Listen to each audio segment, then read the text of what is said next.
बिस्मिल्लाहिर्रहमानिर्रहीम। अस्सलाम वालेकुम नाज़रीन, आप यूट्यूब चैनल देख रहे हैं। मैं इमरान खान हूँ। अडयाला जेल के बाहर आज फिर धरना होगा क्योंकि आज अदालती अहकामात के बावजूद मुलाकात ना करवाने का दिन है। यानी अब तो ये हम सबको पता है कि पाकिस्तान की मिलिट्री एस्टेब्लिशमेंट ख़ास तौर पे आसिम मुनीर के अहकामात की रोशनी में मुलाकात नहीं करवाई जाएगी। यानी जब आदमी मुश्किल में होता है या प्रॉब्लम में होता है तो वो कितना फ्लेक्सिबल हो जाता है, लेकिन जैसे ही उसे ताकत मिलती है और जैसे ही उसके बाद इख्तियार आता है तो एकदम वो शख्स जो है, नॉर्मली लोगों का ये रवैया होता है कि वो शख्स साथ ही फिरौन बन जाता है, साथ ही वो शख्स जो है वो जालिम बन जाता है। यानी मैंने ये एक दफ़ा नहीं कई दफ़ा देखा है। जैसे ही कोई डिक्टेटर प्रॉब्लम में आता है ना तो उसको जमहूरियत याद आ जाती है, वो अच्छी अच्छी बातें करता है, वो मुज़ाकरात की बातें करता है, वो हुब्बुल वतनी की बातें करता है। लेकिन जैसे ही उसे ताकत मिल जाती है और उसका अच्छा वक्त शुरू होता है या उसे ऐसा लगता है कि अब उसके लिए आसानियां हैं तो वो फिरौन बन जाता है। हमेशा डिक्टेटर यही करता है। फिर ना सिर्फ वो खुद धमकियां लगाता है, वो अपने टाउटों से भी धमकियां लगवाता है। अभी हाल ही में टाउटों ने धमकियां लगाने का नया सिलसिला शुरू किया है। कोई कुछ कह रहा है, कोई कुछ कह रहा है, ये हो जाएगा, वो हो जाएगा, ऐसे कर देंगे, वैसे कर देंगे जी। पहले तो हार्ड स्टेट थी, अब शदीद हार्ड स्टेट हो जाएगी। क्यों हो जाएगी भाई? हार्ड स्टेट करके आपने कौम का क्या बिगाड़ लिया है? या आपने कौन से झंडे गाड़ लिए हैं हार्ड स्टेट करके, जो अब आप शदीद हार्ड स्टेट करके आप झंडे गाड़ लेंगे? यदि हार्ड स्टेट ने जो किया वो हमने देखा, हमें याद रहेगा सारी जिंदगी। खवातीन को सड़कों के ऊपर घसीटा गया, बुजुर्ग खवातीन के ऊपर तशद्दुद किया गया, बेशुमार घरों की चादर और चार दीवारी का तकद्दुस पामाल किया गया, खवातीन और बच्चों को अगवा किया गया सिर्फ आईनी तरामीम के लिए। जबरी गुमशुदगियां पाकिस्तान में बढ़ा दी गई, बेशुमार की गई, पार्लिमान पर हमला किया गया, अदलिया और मीडिया को यरगमाल बना लिया गया। और आज एक टिक्कर भी मीडिया अपनी मर्जी से अपने टीवी चैनल पे नहीं चला सकता, अखबारात अपनी मर्जी से खबर नहीं लिख सकते। बार बार इंसानों का कत्लेआम किया गया, साबिक वजीर आजम को और उनकी अहलिया को कैद तन्हाई में डाल दिया गया, सैकड़ों मुकदमात उन पर बना दिए गए, बहुत सारे शहरियों को गिरफ्तार करने के बाद नंगा किया गया और नंगा करके उन पर तशद्दुद किया गया, लोगों को करंट लगाए गए। जजेस बेचारे इस मुल्क में इंसाफ मांगते फिर रहे हैं। और कितना हार्ड करना है आपने स्टेट को? यानी इसके बाद तो अब चक मारें लोगों को, बस पकड़ के जो जहां से जा रहा हो उसको चक मार लें कि जनाब स्टेट बहुत हार्ड हो चुकी है, अब ये स्टेट सारों को जनाब चक मारेंगे। चक मारो फिर लोगों को, या अपना मुंह जो है उससे ईंट तोड़ के दिखाओ। और कितनी स्टेट को हार्ड करना है आपने? क्या लोगों को जिंदा दरगोर करना है? वो भी करके देख ले। पाकिस्तानी अब डरेंगे नहीं, ना पाकिस्तानी डरने वाले हैं। ये आज इमरान खान साहब की बहनें दोबारा जाएंगी अडयाला जेल के बाहर क्योंकि आज मुलाकात ना करवाने का दिन है। नॉर्मली ये मुलाकात का दिन होता है अदालती अहकामात के बावजूद, और जजों को भी ना, उन्हें जजों को शर्म आ रही है, ना जजों को गैरत आ रही है, ना जजों को गुस्सा आ रहा है, ना जजों को आइन और कानून याद आ रहा है। और तीन तीन जज जो है फैसला दे रहे हैं, लिख कर दे रहे हैं कि जाओ जाके मुलाकात करो। वो जेलर वो मुलाकात ही नहीं करवाता। वैसे जेलर की तो कोई औकात नहीं है, ये तो वैसे ही इंजीनियर साहब ने जेलर की गेम उठा दी है। औकात तो उस फौजी की है जिसको ऊपर से अहकामात मिलते हैं और वो नहीं मिलने देता। फौजी कर्नल इमरान खान साहब बताते हैं ना कि वो मुलाकात नहीं करने दे रहा। तो अडयाला जेल के बाहर आज फिर धरना होगा, और ये सिर्फ वहां पे नहीं होगा। हलीमा खान ने 10,000 लोगों को बुलवाया। उन्होंने कहा जी 10,000 लोग हमारे साथ आए, उन्होंने आवाज दी है। ये उस इमरान खान की बहनों ने आवाज दी है जो इस कौम के लिए जेल काट रहा है, और ये सारे जानते हैं कि वो कौम के लिए जेल काट रहा है। इमरान खान के लिए कौन सा मुश्किल था? वो दुनिया के जिस मुल्क में चाहता, जैसी चाहता जिंदगी गुजारता, उसकी एक झलक के लिए पाकिस्तानी तरसते रहते। पूरी दुनिया में उसका बहुत बड़ा फैन क्लब है। वो सिर्फ क्रिकेट में कमेंट्रीज करता तो दुनिया की सबसे बड़ी सेलिब्रिटी बन के रहता, लेकिन उसने मुश्किल रास्ता चुना। वो अपने लोगों के लिए जेल में चला गया, और जेल में जाने के बाद वो तकालीफ बर्दाश्त कर रहा है। आज वो शख्स जो कौम के लिए मार खा रहा है, उसकी बहनों ने कौम को आवाज दी है कि 10,000 बंदे आओ। ये तो उन्होंने मिसाल के तौर पे कहा, लेकिन उन्होंने कहा बड़ी तादाद में बंदे आओ। अब देखना ये है कि आज के दिन में इतनी बड़ी तादाद में बंदे वो पहुंचते हैं, नहीं पहुंचते, क्या होता है। लेकिन अहकामात तो जारी किए गए हैं पार्टी की जानिब से भी कि लब्बैक कहा जाए। अब सिर्फ पाकिस्तान में नहीं, दुनिया भर के अंदर ये एहतजाज हो रहे हैं। बरतानिया में एक मरतबा फिर यहाँ पे बर्फबारी हो रही है। पिछले 2 दिन से मैं ये विटनेस कर रहा हूँ कि रोजाना बर्फबारी होती है बरतानिया के मुख्तलिफ शहरों में। वहाँ पे लंदन में चाहिए, मैनचेस्टर में, बर्मिंघम में, हर तरफ बर्फबारी का मौसम है, ब्रेडफोर्ड में। तो ये एक मरतबा फिर जो बरतानिया में पाकिस्तानी शहरी हैं वो कॉन्सुलेट्स के बाहर और जो एम्बेसी है उसके बाहर धरना देकर बैठेंगे और इमरान खान साहब की बहनों के साथ इमरान खान के साथ इजहार यकजहती करेंगे। उसके अलावा ये एक प्रोग्राम डरबन में भी हुआ, साउथ अफ्रीका में, उसमें ओवरसीज पाकिस्तानियों ने बड़ी तादाद में शिरकत की और वो भी अब स्ट्रीट मूवमेंट चला रहे हैं कि ओवरसीज पाकिस्तानी भी स्ट्रीट मूवमेंट के अंदर हिस्सा लेंगे। जबकि फ्रैंकफर्ट में, ये जर्मनी का शहर है, मैं यहाँ पे गया भी था, हमने यहाँ पे एक प्रोग्राम भी किया था, बड़े एनर्जेटिक लोग हैं, तो वहाँ पे जो पाकिस्तानी शहरी हैं वो भी इकट्ठे होकर जर्मनी में जो पाकिस्तान की कौंसलेट है उसके बाहर फ्रैंकफर्ट में एहतजाज करने के लिए जा रहे हैं। तो ये जनाब आज के जो प्लान्ड एहतजाज हैं वो ये है सारे के सारे। अब नाज़रीन, वज़ीर आला खैबर पख्तूनख्वा का जो दौरा होने जा रहा है सिंध का, उसके हवाले से भी कुछ डाटा आ गया है। ये दौरा किस नौइयत का है मैं आपको बता देता हूँ। ये 9 जनवरी को शुरू होगा, 4 दिन का दौरा है। 9 जनवरी को सुबह 9 बजे वाली फ़्लाइट है और इस्लामाबाद से कराची जाएंगे और ये 9 बजे से 11 बजे 2 घंटे की फ़्लाइट होती है। 12 बजे से 3 बजे तक इंसाफ हाउस में उनकी मुलाकातें हैं। 3:15 बजे जो है वो, उसके बाद FPCCI से मुलाकात, फिर 4:30 बजे मीट दी प्रेस, कराची प्रेस क्लब जाएंगे, प्रेस के जितने भी सहाफ़ी हैं उनसे वो मुलाकातें करेंगे। उम्मीद करता हूँ कि जो लाहौर में अजीबोगरीब किस्म के लोगों को सहाफ़ियों के भेस में भेजकर बदतमीज़ी करवाई गई, कराची के जो जर्नलिस्ट हैं वो बड़े सीनियर, बड़े अच्छे जर्नलिस्ट हैं, वो इस बात का ख्याल रखेंगे।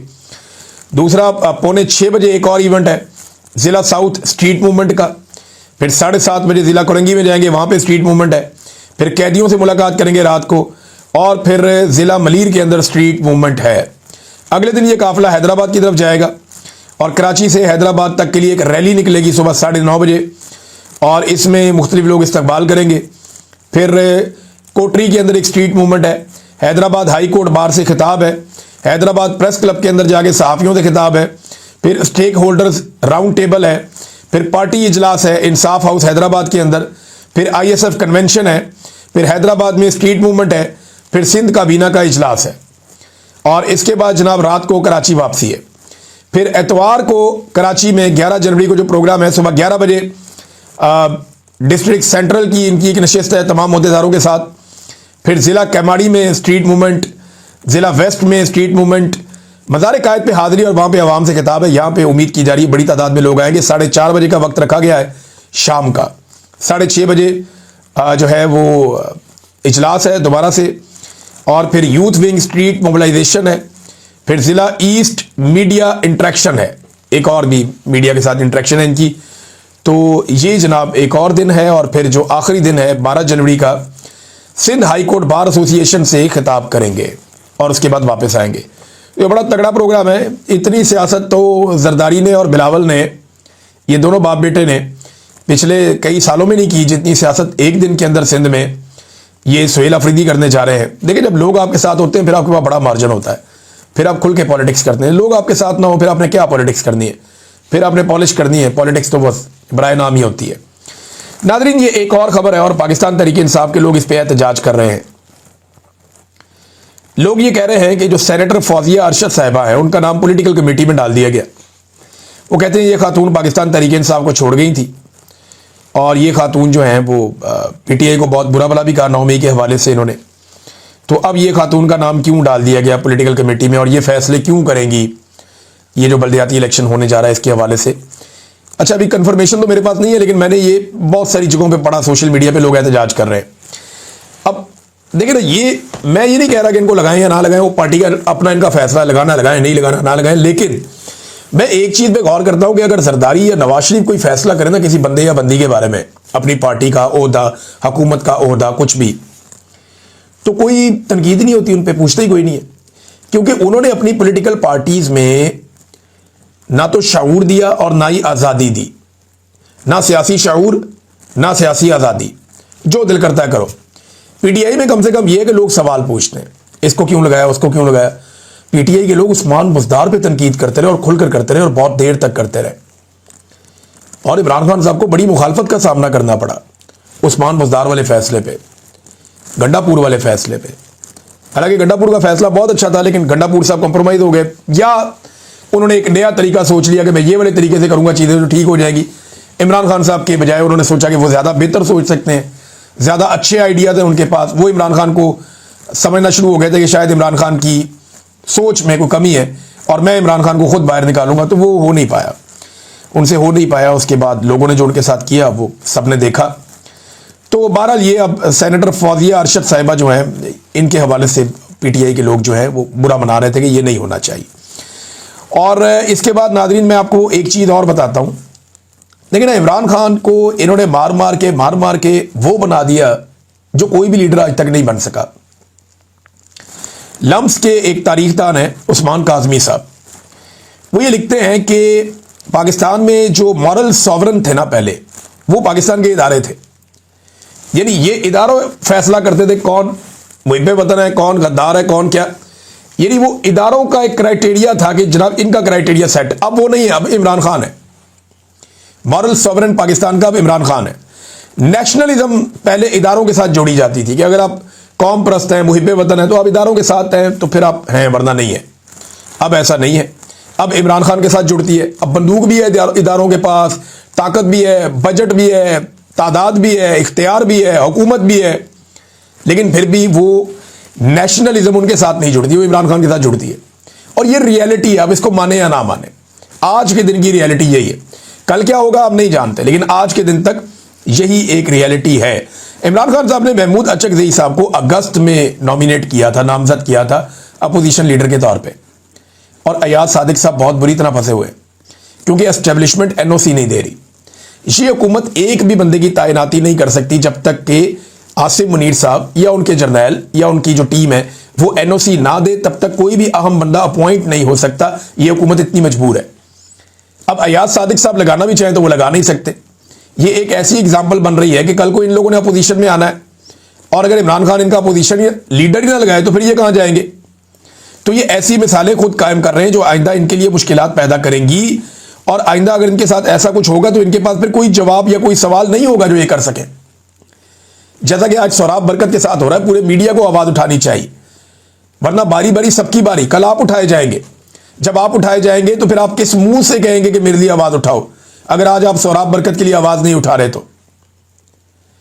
हमने आवाज उठाई थी हमेशा, चाहे जुल्म हुआ मुतीउल्लाह जान के साथ, चाहे अफसार आलम के साथ, चाहे हामिद मीर के साथ, चाहे जुल्म हुआ असतूर साहब के, हमने सबके लिए आवाज उठाई थी और जोर लगाया था, इख्तलाफात के बावजूद लगाया था।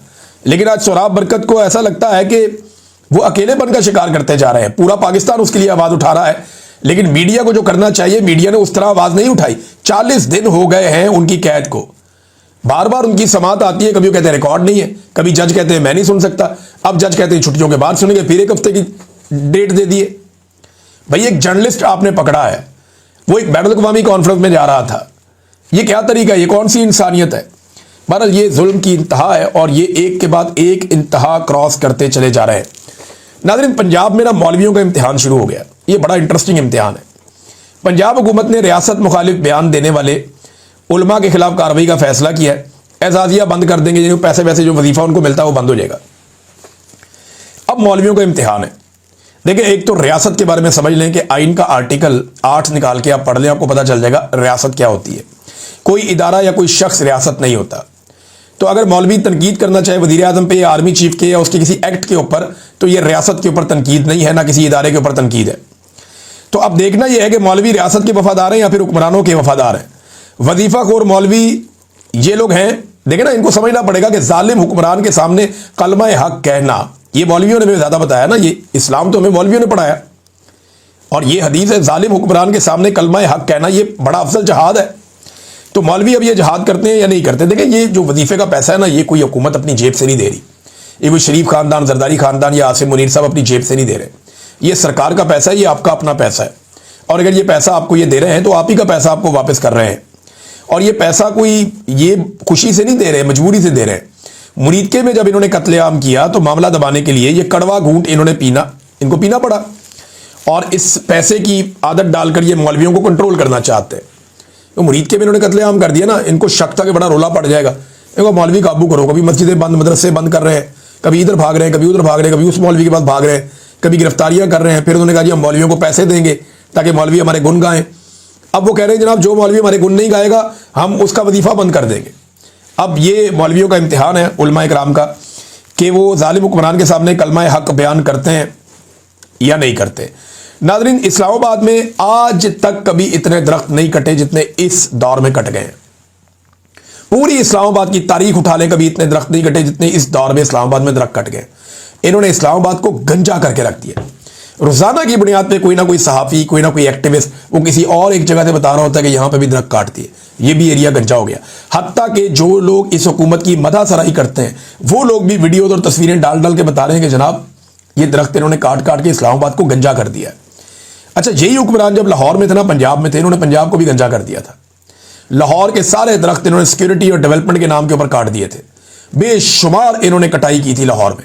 अब इसी तरह ये इस्लामाबाद के अंदर धड़ाधड़ कटाइयां कर रहे हैं और इनकी अपनी तारीफें करने वाले, इनके अपने मदासरा जो इस्लामाबाद के रहने वाले हैं वो बुलबुला उठे, जो इन्होंने इस्लामाबाद की हालत कर दी है।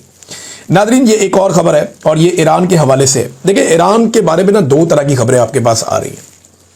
एक जो ईरान के हमायती लोग हैं वो कह रहे हैं ईरान में कुछ भी नहीं हो रहा, कुछ चक्कर ही कोई नहीं है, ईरान की हुकूमत बहुत मजबूत है, बहुत ताकतवर है, उनकी फौज बहुत ताकतवर है, कोई वहां पे रिजीम चेंज नहीं कर सकता। वो पूरा एक नैरेटिव उनके पास है। दूसरी तरफ एक अजीब पागलपन मैं देख रहा हूं, वो वेस्ट का जो मीडिया उसका है, वो ये साबित करने में तुले हुए जी ईरान तो आखिरी दमों पे है, वो तो आखिरी सांसें ले रहा है, वो तो बर्बादी होगी, बिल्कुल उनके पल्ले ही कुछ नहीं बचा। बल्कि खबरें ये भी चला दी गई कि खामनेई जो है वो भाग के रूस चला जाएगा और उनका खामनेई का भागने का पूरा रूट भी प्लान कर लिया गया कि किस तरीके से भाग के उन्होंने रूस पहुंचना है, जैसे बशार पहुंच गया था। तो देखें, ये दोनों तरफ की इंतहाएं हैं। ये बात एक हकीकत है कि ईरान की जो हुकूमत है वो कमजोर हुकूमत नहीं है, ये बात सबको समझनी पड़ेगी। दूसरी बात यह है कि ईरान के अंदर उतर के कोई कार्रवाई करना यह भी आसान नहीं है।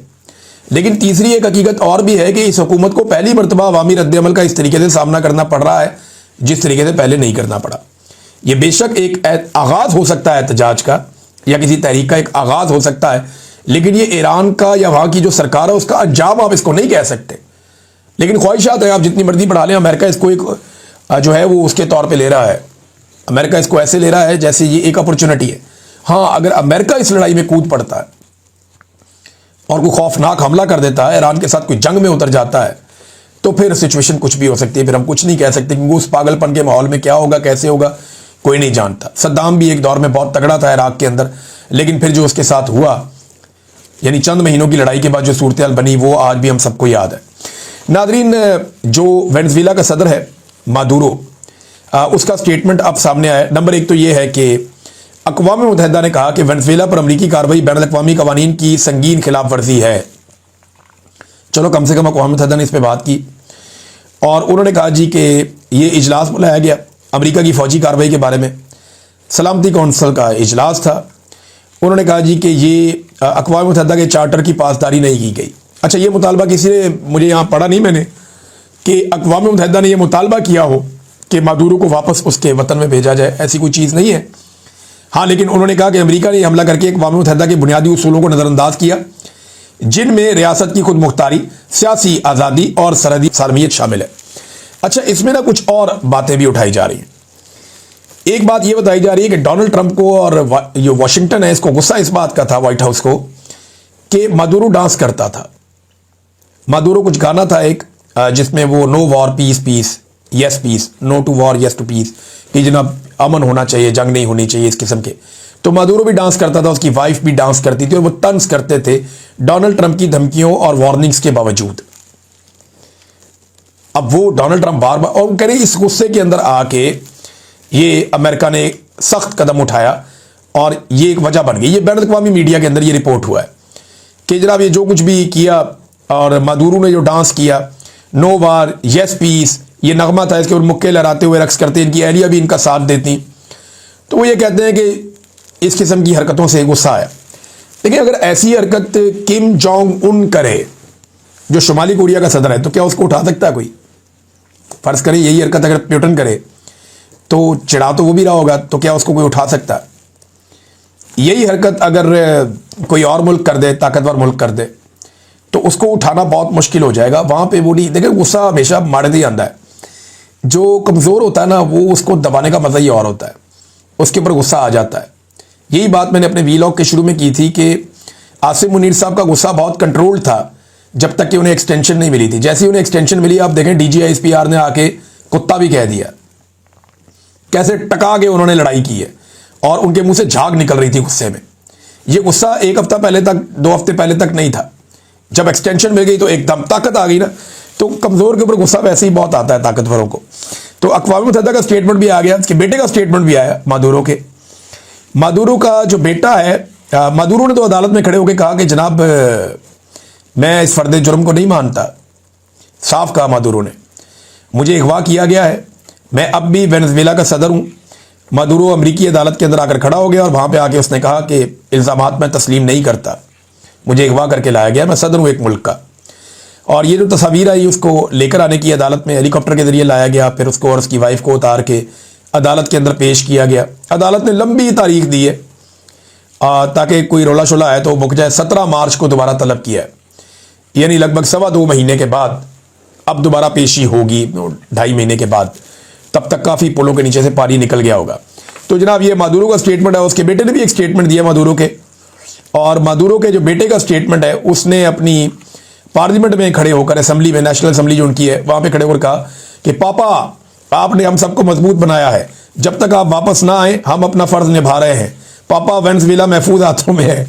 ये निकोलस मादुरो के बेटे ने ये खिताब की है, चंगे महफूज हाथों में है, पापा कोई चुप के ले गए अगले। यानी ये ना इक़्तिदार और हराम का पैसा जो है ना, क्या बेड़ा गर्क करता है। वो बेटा जो है उसके बाप को उठा के ले गए और वो कह रहे हैं जी महफूज हाथों में। वो मुल्क का सबसे बड़ा आदमी, the first man of the country और फर्स्ट लेडी, वो दोनों को चुप के ले गए अमेरिकन, और वो कह रहा है कि पापा बेफिक्र हो जाएं, आपने हमें मजबूत बनाया, खुद आप चुके गए हैं, मुल्क महफूज हाथों में है, हालांकि आपको उठाकर ले गए जो सबसे महफूज आदमी था। तो ये जनाब इस किस्म के लतीफ़े जो है वो इस किस्म की हरकतें और ऐसी चीज़ों के बाद होता रहता है। बहरहाल ये अब तक की जो सिचुएशन है मैंने आपके सामने रख दी, और बाकी जो तस्वीरें उसकी बहुत वायरल हो रही हैं। और ट्रंप ने एक और भी दावा किया है कि मादुरो की गिरफ्तारी के बाद अमरीकी मुदाखलत के बगैर ही क्यूबा की हुकूमत गिर जाएगी, क्योंकि वेनेजुएला जो है ना क्यूबा का